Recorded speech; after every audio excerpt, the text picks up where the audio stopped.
قال يا إبليس ما لك ألا تكون مع الساجدين قال لم أكن لأسجد لبشر خلقته من صلصال من حمأ مسنون قال فاخرج منها فإنك رجيم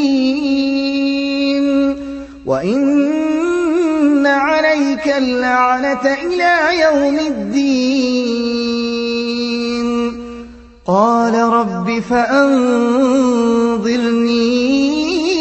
إلى يوم يبعثون قال فإنك من المنظرين إلى يوم الوقت المعلوم قال رب بما أغويتني لأزينن لهم في الأرض ولأغوينهم أجمعين إلا عبادك منهم المخلصين قال هذا صراط علي مستقيم إن عبادي ليس لك عليهم سلطان إلا من اتبعك من الغاوين وإن جهنم لموعدهم أجمعين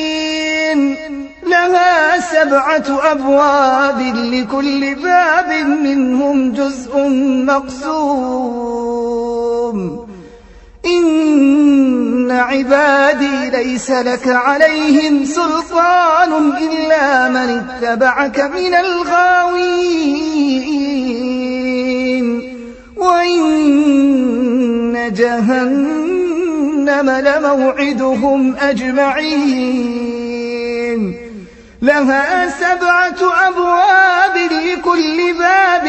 منهم جزء مقسوم إن المتقين في جنات وعيون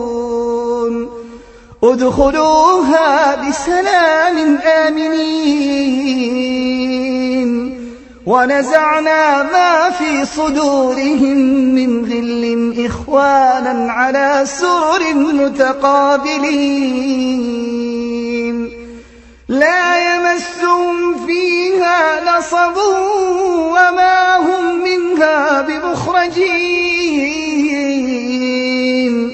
نبئ عبادي أني أنا الغفور الرحيم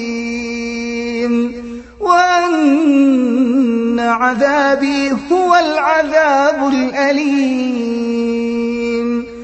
نبئ عبادي أني أنا الغفور الرحيم وأن عذابي هو العذاب الأليم ونبئهم عن ضيف إبراهيم